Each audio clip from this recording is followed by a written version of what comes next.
and tell how they moved into the 19th century carrying the ideals of the revolution with them and trying to expand it to a greater number of people. And so we think that's really important.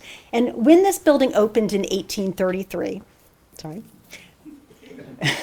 when this building opened in 1833, it included on its second floor a lyceum lecture hall. And it was one of many that was being built at this time in history as part of the American Lyceum movement. And the Lyceum movement's purpose, was to educate adults. And the reason was that the voting rights were expanding, and there was a belief that the better educated voter would be a better voter and it would strengthen our democracy. So we think that this is a very important story to tell. Another important thing about this particular building is the fact that the founding family, they didn't just invite sort of your traditional Lyceum speakers. They were progressives, reformers, and they started to invite people into their space that talked about much more controversial things, topics that weren't really welcome at other venues, either in this town or in the surrounding area. They were talking about things like the abolition of slavery, the expansion of education to all, and women's rights. And these were dangerous topics at the time. So in a way, this building was one of the very first venues in this town for free speech. Another reason why we think it's important is that of all of the thousands of lyceums that were built back in the early part of the 19th century, very few now remain. In fact, this is one of the very few in the country that is publicly owned, virtually intact, and still could be returned to its original purpose as a place for all of us to gather, to engage with each other, and to discuss important topics like climate resilience. So we're very happy tonight to have these wonderful young activists. We had asked last year at Discovery Day what people would like to talk about, and overwhelmingly, young people told us that what they wanted to talk about was climate. So we thought what was most appropriate was to have young people come and talk to us about climate. So thank you very much all for joining us here today. We also want to thank our series co-sponsor, the Lexington Observer, and we have the interim editor here today, and I hope you all are subscribers to that because it's a great way to learn about this community. But we also have a number of sponsors who have sponsored just tonight's event, and they include, and I'm going to make sure that I don't miss anybody, the Sustainable Lexington Committee, Lex Farm, the Lexington Climate Action Network, the Lexington Public Schools Green Teams, the First Parish Climate Action Team, and Mass Audubon. And we have a few members of those groups here. We have Pam Thames with Lex Farm, and we also have Ricky Papo from the Lexington Climate Action Network. And would you two like to stand up and maybe say a few words about your organizations? Hi, everybody. We're too polite. One, I'm really excited to be here and to see this seating up here. I thank you, the Lyceum, for bringing this program to us. I just wanted to mention a few events that are coming up shortly for LexCan, and you can visit our booth on your way out and pick up one of these. This Saturday is May 4th, or as people in Star Wars like to say, May the 4th be with you. So when I wanted to sign LexCan up to change the countdown clock from 351 to 350, because 350 is a very important number in the climate change world. It means that's when we had a stable climate. It's been a long time. We're now at 424. And it's accelerating rapidly. So I wanted to have members of the community who care about the climate come and help change from 351 to 350. So may the 4th be with you at 9 a.m. at the town center. Come, and we're just going to change the number and bring signage. Bring signs that say why 350 ppm is so important to the climate. And we're going to take a great big picture, and I'm sure we can get the Lex Observer to post it. So we want as many people as possible. Just grab your neighbors, 9 a.m. And then we're kicking off a week of cleanup, pick up for the planet. So starting May 4th, on your walk, bring a bag, bring some gloves, pick up every piece of trash you see. Separate it out. What would have been picked up if the bottle bill gets passed? What is plastic and can't get thrown out? So we're going to take a week and try to inventory what is the trash that's all around town. And then on May 14th, we'll be doing a virtual event on food and the planet and climate change and how food and climate change work together. So you can pick up a flyer that talks about these things over here, and I hope to see you all at many other events. And once again, I'm super excited that you're doing this. This is so important. Thank you.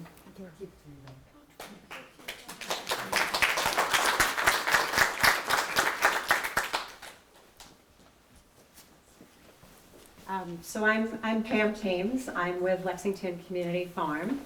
And when I heard that you were doing this event on climate change and talking about and bringing it from the youth's point of view, I thought that was just great. We need to be talking more about these issues. But what I would also say is we need to be doing the things that we can do. And one example is go to a local farm, whether it be Lex Farm or another farm. Ask there, are they using sustainable farming practices? Are they taking care of the soil? What does it mean to take care of the soil? What does it mean to use cover crops? These are all things that Lexington Community Farm is doing.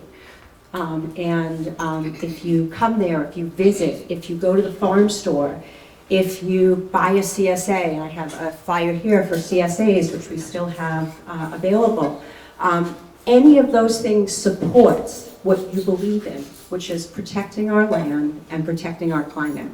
And I just want to read a short quote from one of our farmers about what our philosophy is to really make this connection between food and land. Embedded in all of our farming activities is a philosophy and approach called regenerative agriculture that promotes working in harmony with nature for soil health, plant nutrition, biodiversity, and carbon sequestration. This type of farming has proven to be more resilient in the face of climate change, offering better water retention in times of drought, as well as better drainage. These are all things that Lex Farm believes in and is doing. So if you want to make a contribution toward the environment, become a regular at Lex Farm. I invite you all to come. I'm sorry, I left one thing out. Thank you, Pam.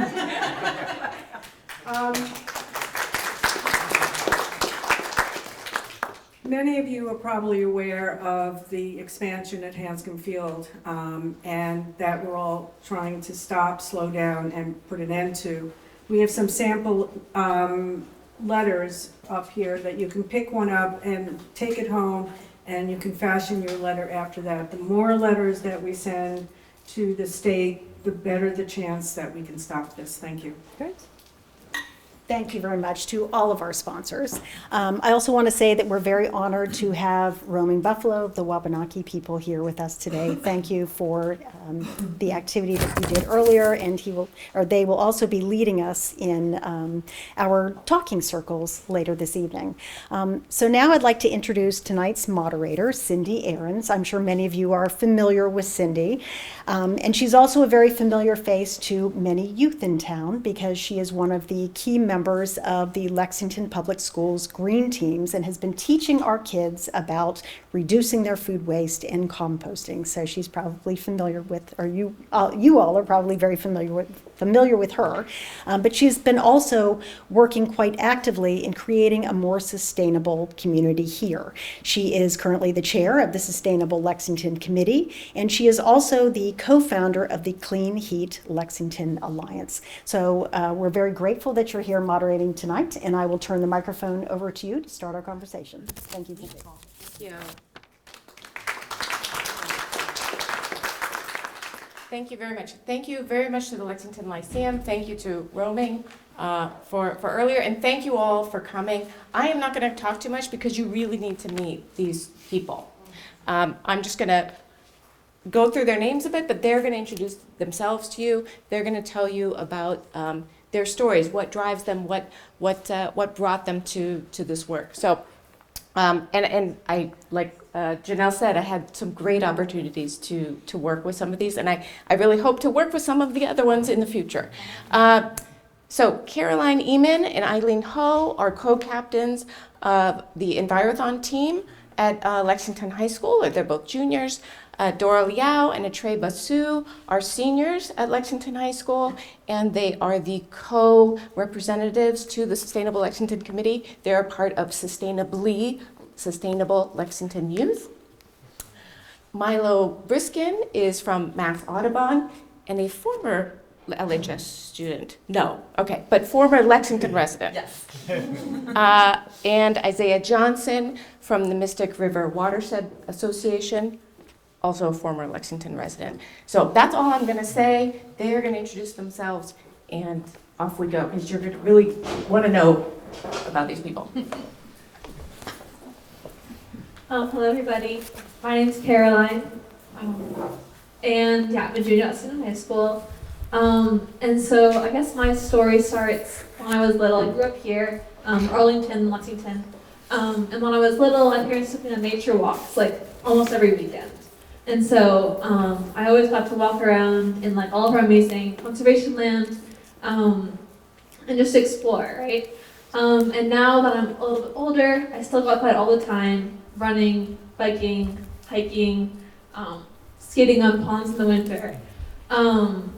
And it's always been really important that these resources, the trees and the water and the soil and beautiful 70-degree days in the spring are protected, because they're just such a formative part of who I am, and I really want them to be there for everyone after me. But I never felt like I could do much to protect them until I joined high school. Went to high school, and I joined Envirothon, which is it's a club at the high school, but it's also part of a competition that has at the national level and state level. So we do at the end of the year compete at a competition about environmental science and current environmental issues.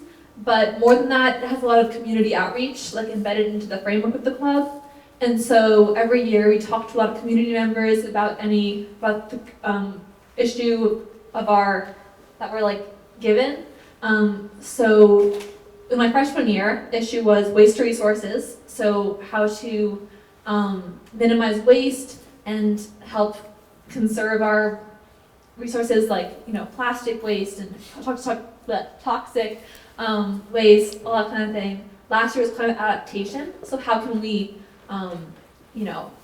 make our resources on our land more resilient to climate changes?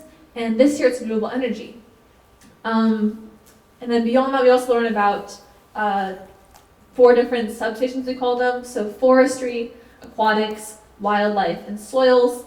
Learn all about how to manage those and meet people in the field in those areas. And it's just a really amazing place to learn and connect and meet amazing people. So I'm going to talk more about Envirothon. Yeah. Thank you, Caroline. Hi, everyone. My name is Eileen. I'm a junior at Lexington High School. I think my climate story is a little bit different from everyone here, which is why I want to highlight it. So I actually grew up in Shanghai, China for 10 years, and I think that gave me a different perspective on the climate crisis, because I think part of it I lived more firsthand. So as an example, back in school, there would be days where they wouldn't let us out to recess because the air quality was too horrible. It would be any time above 200 AQI, we weren't allowed to go outside. And this wasn't rare either. And so I think that's maybe a more contemporary experience that maybe you guys don't know about. And then I guess I'll talk a little bit more about, one more thing. I remember the other day I was looking through my diary, and I visited Boston in the summer, and I remember seeing a comment where I wrote that Boston had good air. So I think it is important to remember that even something like clean air is a privilege, and we need to learn to value that. A little bit more about Envirothon. Yeah, so I joined in freshman year as well with Caroline, but I mean, throughout freshman year and sophomore year, we did learn a lot, but we wanted to do more action-wise. And so when Cindy came to us earlier this year, she said, well, the Green Team and I were working on a proposal for the school and town agencies, and this would ban single-use plastic bottles from the schools and government agencies. But they were like, this would be a perfect project for you guys to work on. And so this was probably October, around then. So since then, we've been working on that. So it was hard in the beginning, especially with the school lunch provider. So initially, we came to him with the policy, right? And he was like, no way, like absolutely no way. This is gonna impact our profits. It's just not feasible. We can't do it. And so we were pretty disheartened at first. And we were on the verge of saying, like, you know what, like, I don't know, it's not gonna work. Let's just give up. But we decided to give it one more shot. So we worked on the policy. We made sure that all his concerns were answered. And we actually met with him and the school financial advisors to make sure that what we were talking about was feasible. And actually, after a couple of meetings, he actually changed his mind. So right now we're working on passing it with, we're doing like a more two-pronged approach. So we're meeting with the school committee soon, and then we've also planned a meeting with the select board later, I think in a month or two or so. And so hopefully that gets passed and we see the fruits of our labor. And we're also very glad to hear about Article 31.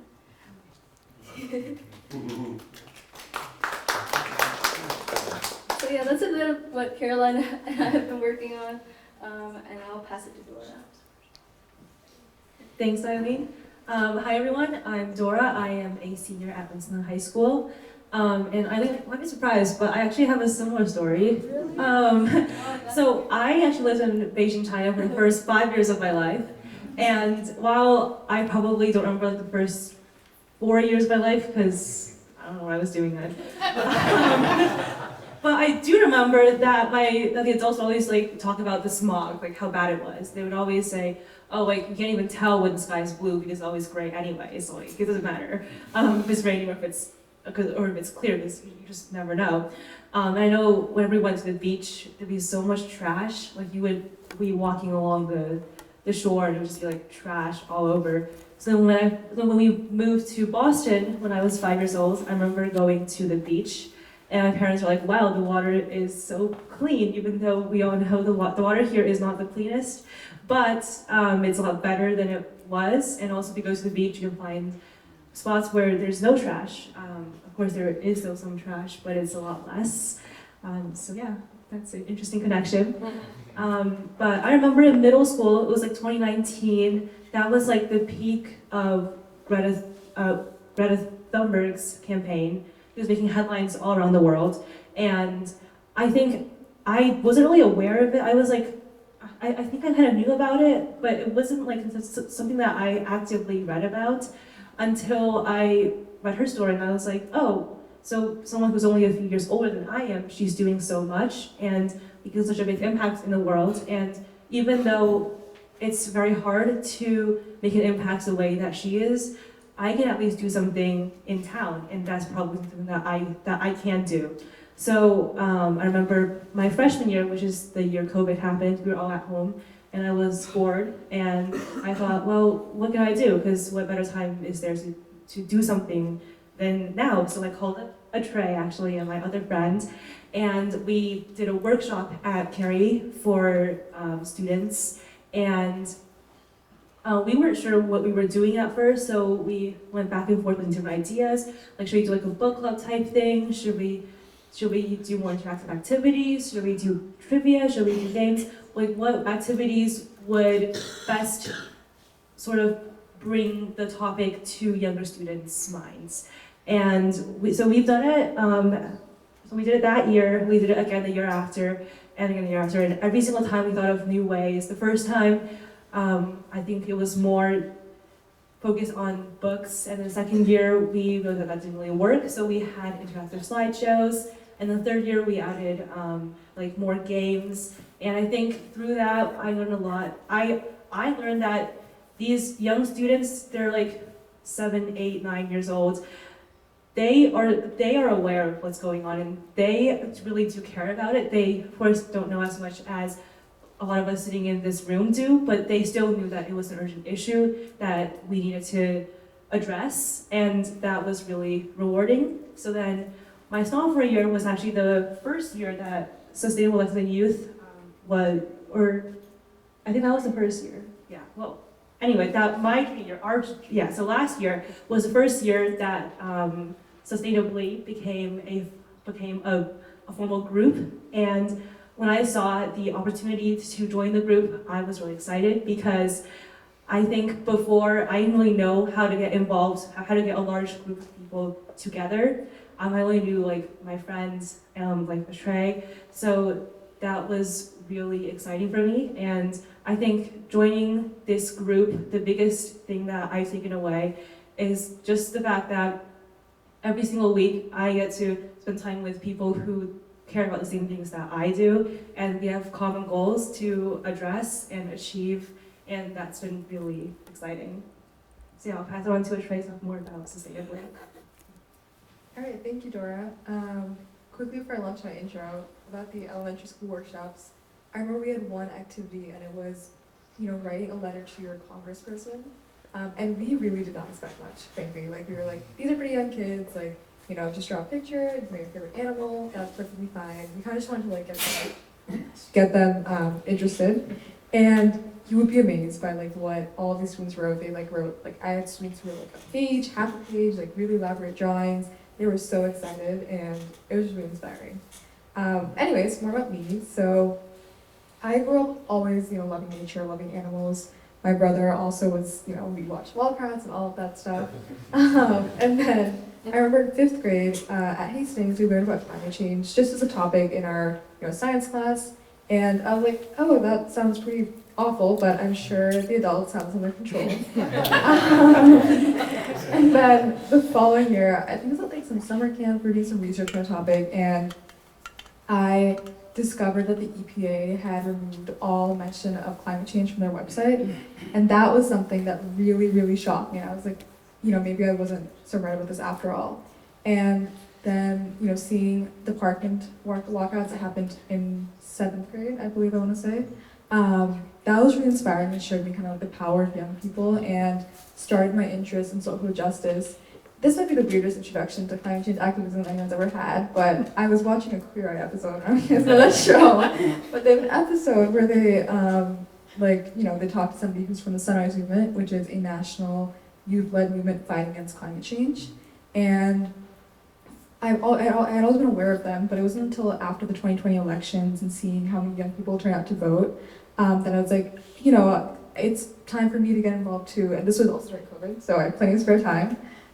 And I began filmmaking for the Georgia runoff elections for Senators Warnock and Ossoff. And honestly, I was like, I was a pretty shy kid. I wasn't really expecting much. I was like, maybe I'll try to make a few phone calls and this will be it. But I actually had such a great time and, really built a really amazing community of activists, even though it was all online.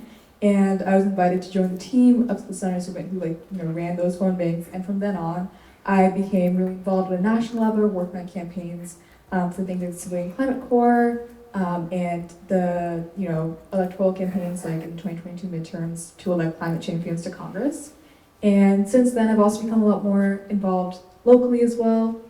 Like Dora said, I've been liaison for Sustainable Lexington Youth for 2 years now, and it's really been such an amazing experience. Honestly, even as somebody who would consider herself pretty civically engaged, I really did not have any idea what the scope of the town government was or what the Sustainable Lexington Committee even was. And it's been really amazing to meet all these different people who are interested and passionate about the same things we are and seeing, that tangible progress we're making, just like the composting pilot this year. So yeah, that's my story. Hi everyone, I'm Milo Briskin, I use they, them pronouns. I am an education coordinator with Mass Audubon, so I'm a little bit different place in my life from these folks, but still in the world of young adults. So I think that when I think about kind of my beginnings in the climate world, I think a lot about my childhood, and I grew up in a home where we loved nature and talked about nature a lot. I did a lot of like exploring in my garden, flipping over rocks, going on hikes with my family. So my connection to the outdoors was really kind of my start into this world. I think that when I was going through the education system, we were at a time where we were kind of just starting to talk about climate in the education world. And the ways in which we talked about it was not quite refined yet. So I remember, you know, in my work, we talk a lot about in climate education, kind of two ends of a spectrum, and one being the like false optimism end, and the other end being doom and gloom.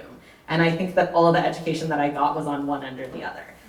So, you know, I remember in middle school doing the like, how many Earths would be needed to sustain you test online. I don't know if anyone's familiar with that. There's this online test, you answer all these questions about your lifestyle, and it tells you how many Earths would you need in order to sustain your lifestyle, which just a really great way to give a young kid hope about the world. So, you know, I think I grew up in a time when I was aware of this as an issue, and it was very much in my mind, but there were not resources for young people to get involved in this movement. And I think that it was just the kind of thing where we were being told, you know, oh, if you just, you know, turn the lights off when you leave a room, you'll fix the climate. If you just recycle, you'll fix it. And we all know that that's not really the solution here. So I think getting connected to larger movements is really what spurred this for me. So like when I was in high school, I started volunteering at the New England Aquarium, doing visitor education there, and learned a lot more about kind of other things that were going on in the world of climate action, and how to talk to other people about climate in a way that didn't make them feel shameful and didn't make them feel hopeless. And then, you know, going on into college and beyond, I've really entered the world of like nature and outdoor education. I've had a lot of opportunities to sort of refine the way in which I communicate with others about this huge issue, and hopefully give people hope in tackling it. And in my work now, a big part of my job is working with Mass Audubon's Youth Climate Leadership Program. So I work with a team of high schoolers who come from all over the Metro West region, and they come together, they meet probably once a week, and we talk about climate issues together, they do climate education together, and they do action together, and that's a really important piece of it too. So they do like a youth climate summit every year where they invite youth from all over the region to come together and learn about climate action together and talk about it together, and you know, grieve together and talk about their experiences and their feelings. And then also hopefully leave at the end of the day with a project that they're going to go take on in their communities. So having a mixture of the space to like talk and grieve and feel and also act is so important. So I see this kind of from two sides, both being myself a young person who's experiencing this, but also working with young people who are experiencing this as well.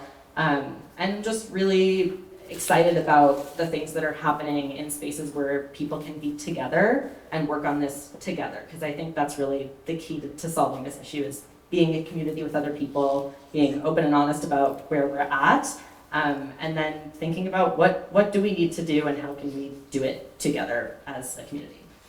So yeah, that's just a little bit nutshell of my story. Hi everybody, my name is Isaiah Johnson. I use he, him pronouns. I graduated from LHS in 2016. And I've had kind of a roundabout journey to get to the sort of climate environmental space. There's some sort of beeping noise going on back there. I believe they're gonna figure it out. There we go. So you know, I think like a lot of people here have expressed, I grew up really enjoying the outdoors, hiking, biking, you know, being outside, etc. It was a really big part of my childhood. And I did my undergrad at Harvard, and I studied history and literature. And I think a big focus of mine when I was in college was thinking about inequality in the United States. Was sort of one of my big interests, and particularly racial racial inequality. It was sort of what I was interested in studying, and just learning about how things came to be the way that they are now, and sort of the disparities between different groups of people across you know, a variety of factors. And I would say at the same time, I was involved in a particular cultural organization at Harvard, which is called the Kuumba Singers of Harvard College. It's the oldest Black undergraduate organization at Harvard. And sort of the combination of those two things, which were really a big focus of mine in college, was learning about how to do community building within the context of sort of cultural identity and reckoning with inequality. And so what I found is that I really deeply enjoy community building, community engagement, bringing people together to tackle difficult issues, but also to find joy and celebration and community together. And so after I graduated in 2020, so I graduated right into the pandemic, and I moved home to Lexington, and I spent the summer and the fall of 2020 doing yard work for some Fallonites, and so I was outdoors a lot. I was spending more time in those woods over there, and then also the woods behind Bowman School, and that was kind of like the first year of my post-grad. And my first job after graduating, I worked at the Northeastern University Asian American Center, so sort of continuing that community building interest that I had. But I sort of eventually came to realize that I wanted to move on from a university environment and branch out into being able to do community building within the context of sort of my broader Greater Boston area community. And so as I was exploring kind of what I wanted my next step to be, I also started thinking back to, what are the things that bring me joy in life, and thinking about my appreciation for the outdoors. And ultimately, that's kind of what brought me to the Mystic River Watershed Association, where I work now, and I'm an outreach and media manager. So my role within the context of the organization is to amplify the work that our organization does around climate resiliency, around fixing issues with pollution, around making sure that the watershed, which we're in right now, I'm pretty sure we're in the Mystic River watershed right now, it extends up to Reading in the north is where the sort of northernmost headwaters are, and empties out into Boston Harbor between East Boston and Winthrop. And so my role is making sure that the communities, it's 21 cities and towns that are a part of the watershed, the communities that we serve are engaged in the work that we're doing, are connected to the natural spaces, whether it's the rivers or the marshes or the forests, and sort of bringing people to the work that we do. So my organization, we focus on protecting and restoring the Mystic River. And so a watershed is the land area in which, when it rains, all of that water will drain into a particular river or stream. And so making sure that the river itself, but also all of the lands, which sort of are interconnected by being part of this geographic feature, are protected for the sake of the plants and the animals, but also the people that live there. And so community engagement is a really big part of that, and that is my focus within the organization. Can we thank them for sharing their stories with us? Thank you very much. I have a few comments. We are going to move on to do some other things here tonight, but hearing all your stories together, I heard some common things. I mean, yes, you all like nature and walking. I mean, who doesn't like to be outside? Very, very important. But I heard things like building community. I heard things like connecting people. I heard things about realizing what privileges we have and maybe others don't have. Very important. I also heard sometimes that you weren't sure about what you were going to do or what you needed to do or what was the right thing to do, but you moved forward anyway. It's okay. It's okay to not have, exactly the right thing, but try, right? So creating community, connecting people, and not giving up, trying. So I just think that's such a great, connection with all of these great people. I think I have a few more minutes, so I'm going to ask them some questions. I'm getting the thumbs up. How do you? I mean, you kind of mentioned this a little bit, and you don't all have to answer, but what do you do, or what do you think of, and how do you stay resilient when you have setbacks, when things don't go exactly how you expect it to go in this area? or what gives you hope, or what sort of helped you keep going? I have the mic so I can. Yeah. I think my answer to this question is I feel very blessed to be doing the work that I'm doing, to be sort of spending my young adulthood working for an organization that is dedicated to protecting and restoring the natural environment. I had a moment in January, there was like one 60-degree day in January where I went outside, and it was like right after we had gotten a bunch of snow and all the snow was gone, and I was like, oh, and it's like so painful. But what's nice is that then I get to go to work the next day in the morning and sort of sit down with a bunch of people who are really dedicated to making sure that the communities around them are resilient to the changes that I've seen in my own lifetime with the climate. And that I have sort of coworkers and people on my side and who are doing this work with me. And so that in and of itself, I think, really brings me a lot of hope. Yeah, my answer to this is similar. I think just being around other people who are passionate about this, and finding community where there's room for the grief side of it and the joy side of it as well. So celebrating successes that happen in the climate world when they happen. And one thing that the youth in my group have started doing is every time we meet, they bring a piece of good climate news, and they start the meeting with that. So it's good to remember all the really good work that's happening in this area, and to stay in that mindset. And then let yourself feel it when things are tough, and don't just gloss over it, because this is hard. It's a hard problem, and it's sad, and there's a lot of grief in it, and it's very real. And I think acknowledging that and feeling it is really important, and then being with other people and working forward is I think the only way I know to get past it. And especially for me also, seeing different generations work together to solve this problem is something that really gives me hope and inspires me.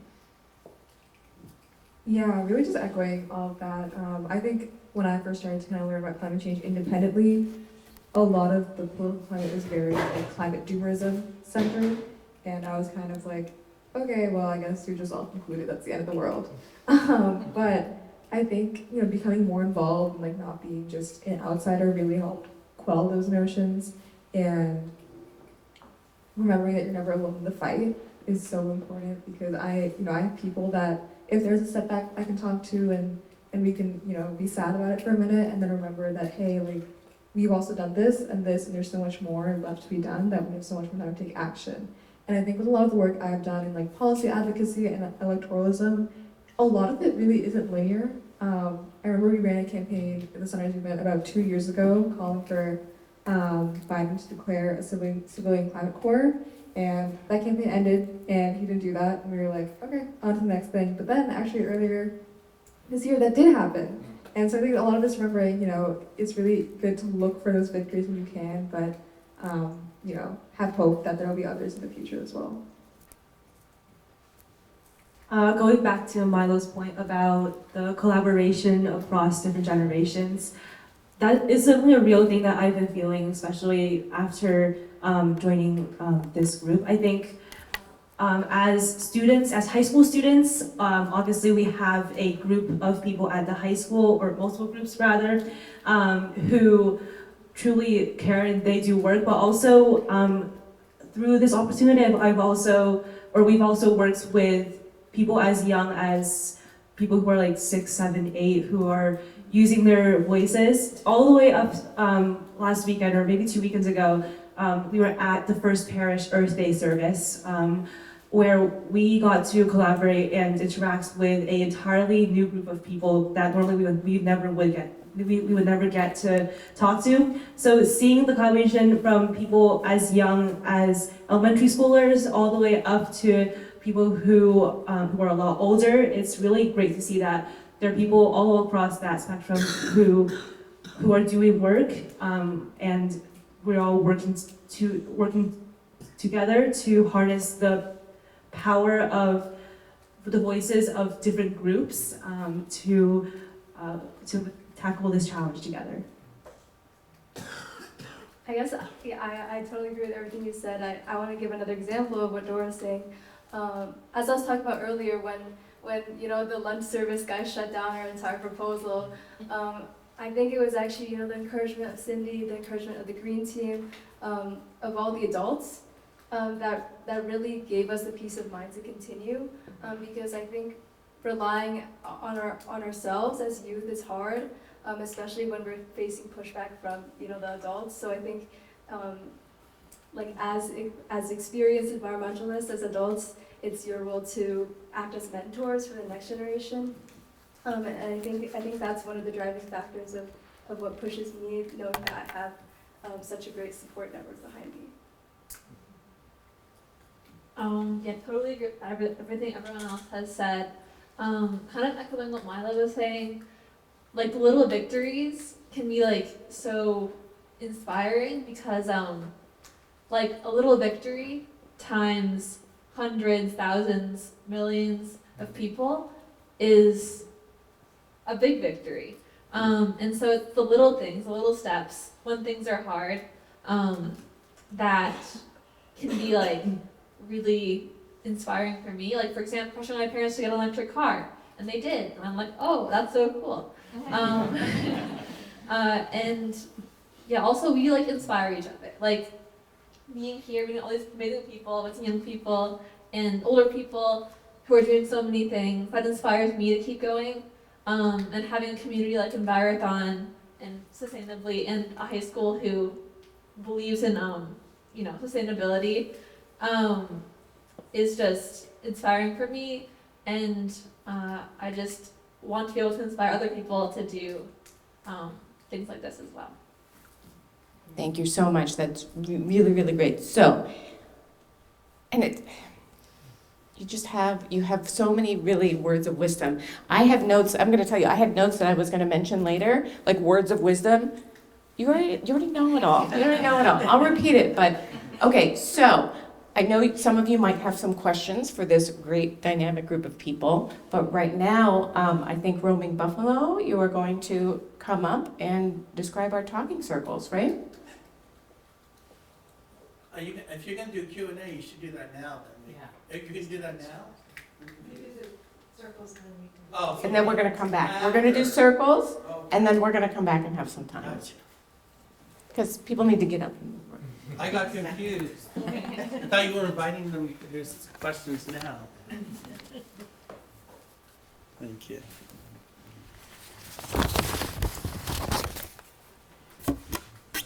What a great job, huh? How about a round of applause for everybody, the moderator, the panelists?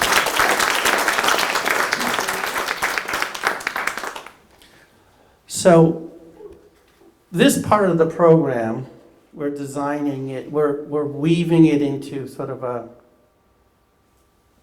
a traditional indigenous way of talking and listening and witnessing with each other.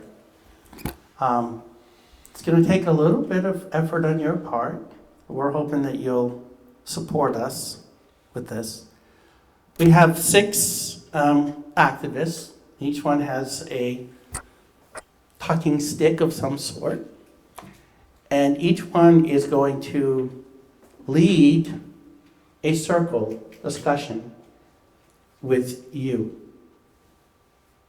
So we're asking you to circle up into 6 circles, and we're going to tell you where they're going to go. Some of you might bring your chair along to their spot, and each one of our activists is going to be the circle keeper. Circle keeper will present the idea to go around, and then their talking stick, or whatever their object is, will pass to the person to the left. Whoever has the talking object has the floor, and nobody else talks. We listen. We don't get into cross dialogue either. We just listen.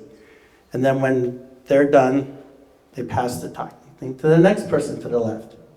And then whatever calls to come up is what you share. And if you're one of those people who's used to sharing for 3 to 4 or 5 days at a time without stopping, this may not be the place, because we need to be out packed out before 9. And we want to give everybody a chance to speak, and if time allows, we'll go again. And the circle keeper will decide what the topic is. And they'll decide when it comes back around if they'll go deeper into what was already discussed or bring in something else. So that'll be sort of their role. Sound okay?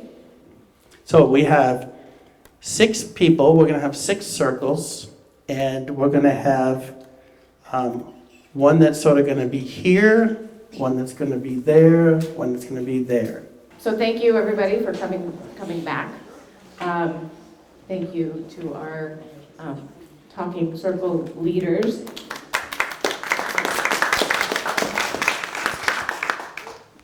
So we had thought maybe, how much time do we have? We have time. What is it? 5 minutes. 5 minutes? 5 or so. 5 or so. That's not enough time. Can we negotiate?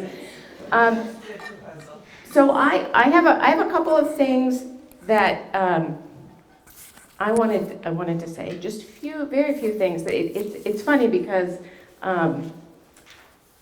part of this talk was about how do we keep hope and how do we keep resilient and keep it together. And so there were some things that I was thinking about that I would impart to our panel. But you know some of this already. Meeting new people, connecting with people, talking about what you're facing, right? Being able to talk about disappointments and wins at the same time. Just one thing that I would add is that I didn't really hear, maybe it came up in some of the circles, is connecting with people who don't necessarily have the climate crisis as their priority and being able to make connections with them. Maybe you can find that you can actually make a connection to the climate crisis with them and help them see that connection. So don't have your community, definitely grow your community. Maybe you can grow your community with people who don't have that as their top priority. So if there's any part of the panel, okay, that's on. Anyone in the panel wants to share from our circle talk, or maybe we can take a question or two. So you can think about your questions. Is anything anybody wants to share? Resonates with them? Okay. Any questions? I will say in our group, I was very happy to talk about the connections between climate and equity that are really important, and we need to make those connections quite a lot. I'm just going to keep talking because I'm going to give you a chance to come up with a question. So in my group, which is led by the extremely able Eileen, we talked about what advice older folks would have for the younger activists. But we didn't get to hear what advice the younger activists would have for the older folks.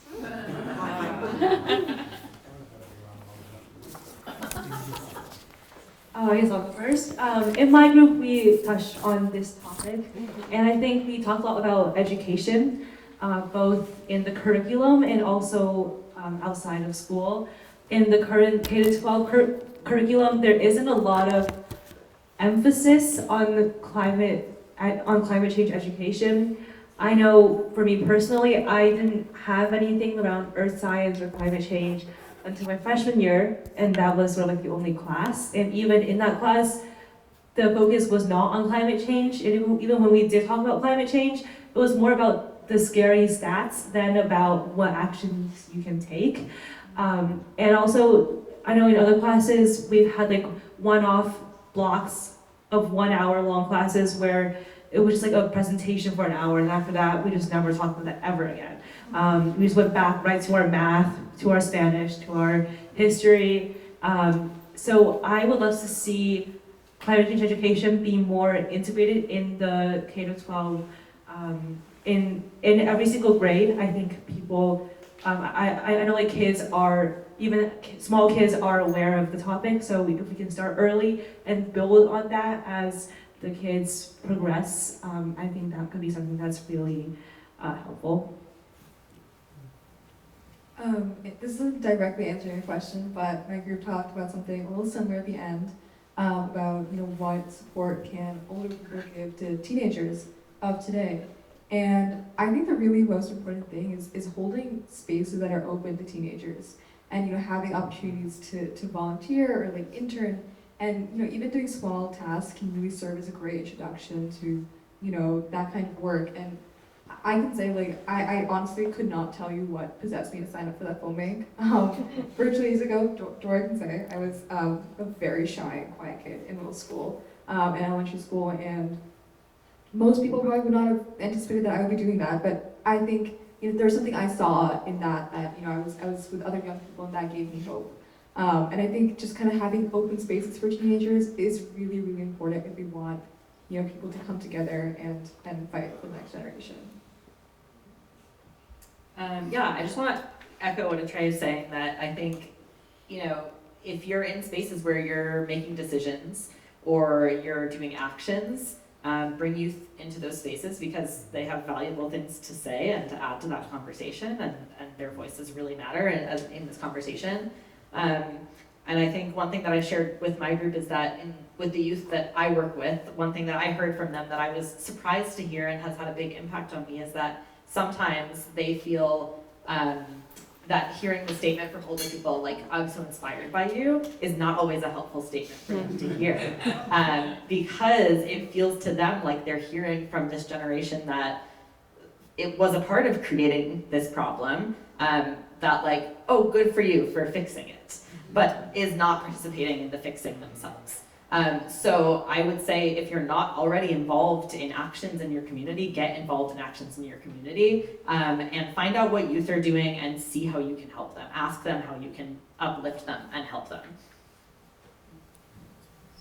So this is something that came up in our circle a few times, actually, and it's money, everyone's favorite. And that doesn't just mean donate to wonderful nonprofits like Mass Audubon and Mr. River, but also means think about think about where your tax dollars are going. And I feel like one of the things that I have learned being part of working for an environmental organization is like, none of this happens without money that comes from all kinds of places. It comes from individual donations, but a lot of it comes from grants. A lot of it comes from bond money that the government, ultimately pays off with your tax dollars. And so thinking about that come election season, come, any opportunity to sort of shift money in the direction of making these things happen is really important.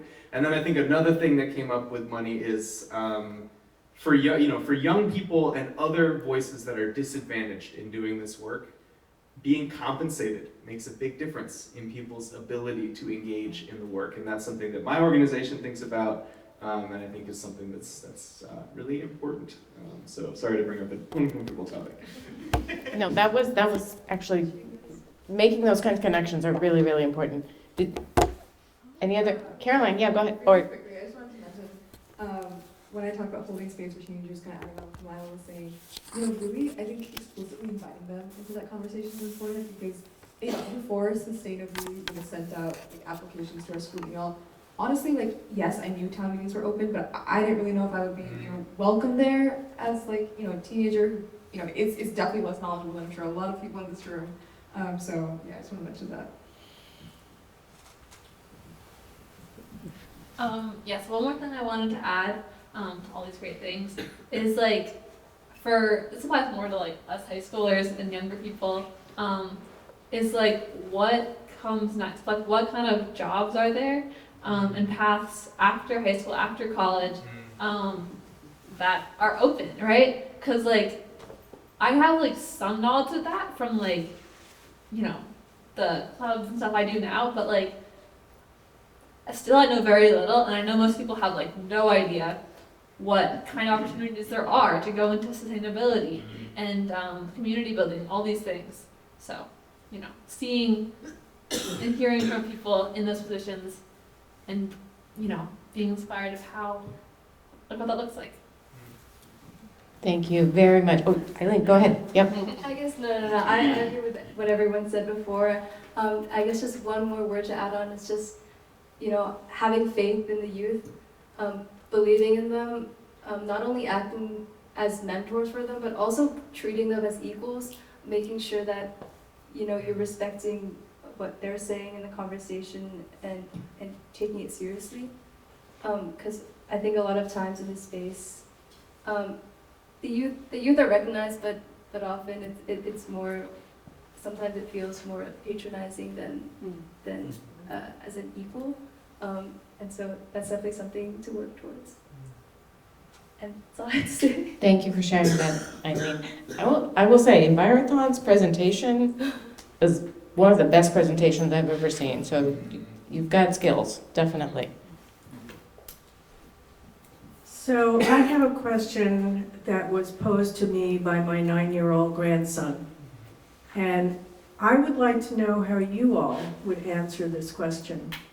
We were watching a series that Nova put on. It's called Ancient Earth, which I recommend for everyone. And it talks about the various times of the Earth, when the Earth was a snowball, when it was hot, and we've gone through these periods before. And he looked up at me and he said, "Isn't that what we're going through now?" How would you have answered a 9-year-old? Oh boy. So, we learned about this a little bit in like earth science. I'm definitely not an expert, but like, I guess the one thing that like, I kind of had a similar question when we were going through this unit in earth science in 9th grade. But I feel like the one big difference, like in this one, is how it's like so fast. Like I feel like, well, you know, in the past, like fast means like millions, billions of years. Like it's been 100 years, 200 years. Like it's just way faster. And like a lot of species, like that's way too fast for them. So that's kind of my like 9-year-old level explanation. I agree with you, Caroline. That's probably how I would explain it too. We're going a little too fast, we can slow down. And I think it'll come a time that he learns like the details, but I think just explaining it at an elementary level, just planting that seed in his brain that he can explore later is really important. Yeah, I do agree with what Caroline said. I also think it's similar in that that's what's going on, but it's different, not only the fact that it's a lot faster, but also this time a lot of it is because of human actions, which is not the same as the natural world just changing. So that's one major difference that is important to remember. Yeah, I think Dora and I thought about this a lot when we were, making our elementary education workshop at Carey. And I think, first of all, kids are a lot smarter than we give them credit for. I think, there's definitely, an impulse to infantilize and kind of keep them in a little protected bubble. And they can handle a lot. The kids are resilient, and you might not. I wouldn't use the language that my earth science teacher used when you're talking to freshmen, but I think there's a lot that you can use for 9-year-olds that communicate the same things, but in simpler words. I know for our workshop, we started off talking about pollution, because that's something that's a lot more tangible, and we can talk about, hey, the air is not great, or what do you think is causing, have you ever seen, the exhaust from a car, or smoke coming from a factory, and those are things that they can see in real time, whereas climate change can feel a little more intangible at times. And I think connecting to those kind of more concrete topics is really helpful for younger children. Yeah, I'll be brief because I think these folks have kind of covered it, but a big part of my job is working at camp, so we talk about this stuff at camp a lot. with kids of all ages, and absolutely they can understand it at most ages if you make sure that it is accessible to them. So yeah, I think focusing on the human impact and focusing on the speed at which things are happening are concepts that are kind of bringing it down to the fundamentals. Yeah, I totally agree with what everyone said. The only thing I'll contribute is sort of there's two sides to the coin. There's the causes of climate change, and then there's how communities are dealing with it. And I think that there are ways that you can talk with kids about sort of how communities deal with climate change in a way that they can understand. I was just at the Museum of Science this weekend. We have this little thing where we have a heat lamp, and there's a house that has one side is painted black and one side is painted white, and it shows sort of, you know, building types of building materials, and we have these little temperature guns that kids can use. And so there's lots of ways to talk to kids about sort of, you know, why the changes are happening, but also as the changes happen, what are ways that they, even, you know, at their young age, can think about sort of, you know, embracing the changes, dealing with the changes, and working with their communities to combat them. Thank you so much. So many great answers and different things to think about. Education being a key point of that. Thank you so much for coming tonight. I think we're going to close with, Roaming, are you gonna? No, I'm closing. Oh, right, okay. So, well, Romy, thank you for everything that you did for this community conversation tonight. Thank you to Lexington Lyceum. Can we just one more time give our panel a big round of applause?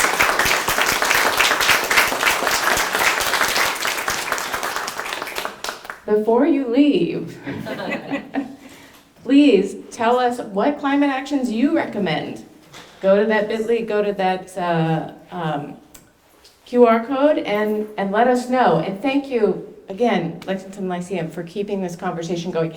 Lexington Lyceum Advocates doesn't have to put on one of these for us to talk about this, though, too, right? You can talk to your neighbor, you can talk to your classmate, you can talk to your teacher. Keep talking. Thank you so much.